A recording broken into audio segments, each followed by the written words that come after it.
Who was D.B. Cooper, and how did he pull off the only successful commercial plane hijacking in the United States? This is a question that has puzzled investigators and true crime enthusiasts alike for over half a century. On the day before Thanksgiving, November 24, 1971, a man, now known as D.B. Cooper, boarded a Northwest Orient Airlines flight from Portland, Oregon to Seattle. Not long after the plane was airborne, at a little past 3 in the afternoon, he passed a note to a flight attendant. He revealed a supposed bomb and made his audacious demands: $200,000 in cold, hard cash and 4 parachutes. He sternly warned, "No funny stuff, or I'll do the job."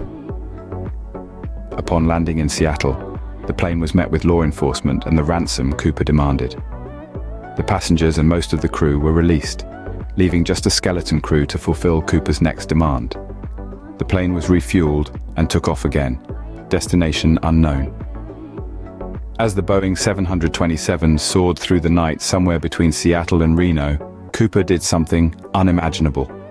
Armed with nothing but his business suit, possibly a trench coat, 2 parachutes, and the ransom money, equivalent to over $1.5 million in today's currency, he jumped. He leapt into the frigid, rainy November night, buffeted by 200-mile-per-hour winds, disappearing into the darkness below. What happened next is the stuff of legends. As the plane flew over an area somewhere between Seattle and Reno, Cooper did the unthinkable. He stood at the precipice of the unknown, the cold, rainy night outside beckoning him into its embrace. With only his business suit to shield him from the freezing temperatures, he was a stark contrast to the harsh elements he was about to face. But Cooper was a man on a mission, and he wasn't about to back down. With the audacity of a daredevil, he strapped on 2 parachutes, one on his front and one on his back. In his hands, he clutched his hard-earned prize, a bag filled with $200,000. A small fortune that, in today's terms, would be worth a little over $1.5 million. He took a moment, perhaps to steel himself against the impending plunge into the abyss. Then, with a final glance back into the cabin, he leapt. The deafening roar of the plane's engines was instantly replaced by the howling winds that whipped past him at close to 200 miles per hour. The Audacious Escape was in full motion. Cooper was now a small speck against the vast expanse of the night sky, plummeting towards the earth below. His trench coat, if he had one on, billowed around him, the only witness to his daring leap into the unknown. As he descended, a chilling reality set in. He was alone, surrounded by nothing but darkness and the relentless rain. The plane he'd just leapt from continued on its path, leaving him behind in its wake. The audacity of Cooper's escape was not just the act itself, but the sheer boldness of his plan. He'd gambled everything on a single, daring leap, knowing the odds were heavily stacked against him. His survival was far from assured, but the allure of freedom and the hefty sum he held in his hands must have made the risk seem worth it. Cooper vanished into the night, setting off one of the most extensive manhunts in US history. His audacious escape turned him into an enigmatic figure, a folk hero of sorts, his name forever etched in the annals of true crime folklore. The man known as D.B. Cooper had achieved the impossible, and in doing so, he'd set a precedent that would captivate and baffle the world for decades to come. The ensuing manhunt, officially known as NORJAK for Northwest Hijacking, lasted 45 years and yielded 800 suspects but no arrests.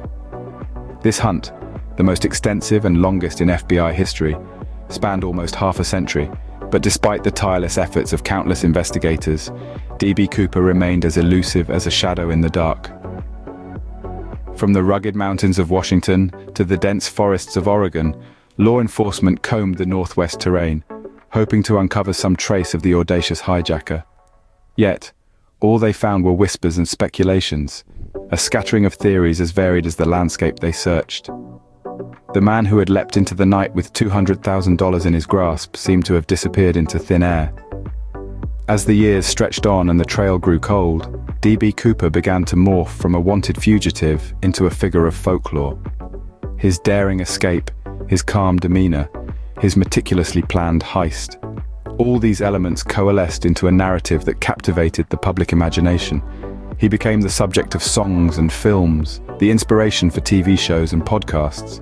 His story was retold in books and dissected at an annual gathering of enthusiasts fondly known as CooperCon. But as the legend grew, so did the questions.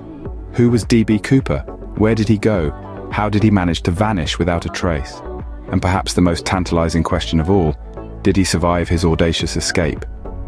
The answers remained as elusive as the man himself, shrouded in the mystery that has come to define one of the most intriguing unsolved cases in American history.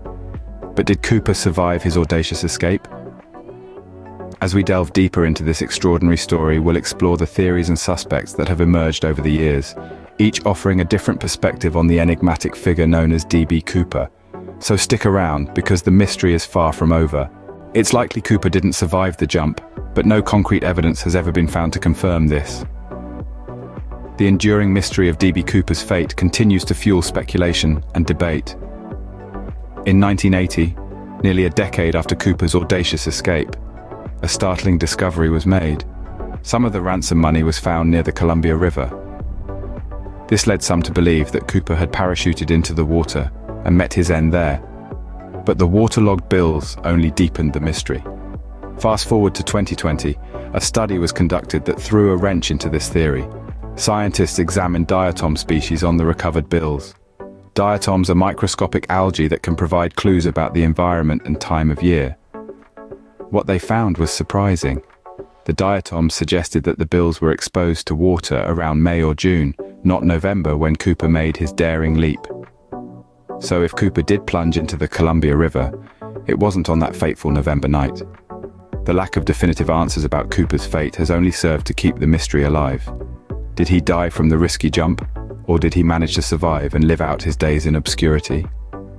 Theories abound, but the truth remains elusive. The FBI officially dropped the case in 2016, 45 years after the hijacking. Despite this, amateur sleuths, true crime enthusiasts, and those simply captivated by the tale continue to search for answers. The enduring mystery of D.B. Cooper, the man who hijacked a plane, demanded a ransom, and vanished into thin air, continues to captivate. The man, the myth, the legend of D.B. Cooper lives on, wrapped in an enigma, shrouded in the clouds. Despite the FBI officially dropping the case in 2016, the mystery of D.B. Cooper continues to captivate. Over the years, numerous theories and suspects have emerged, adding to the intrigue of the D.B. Cooper case.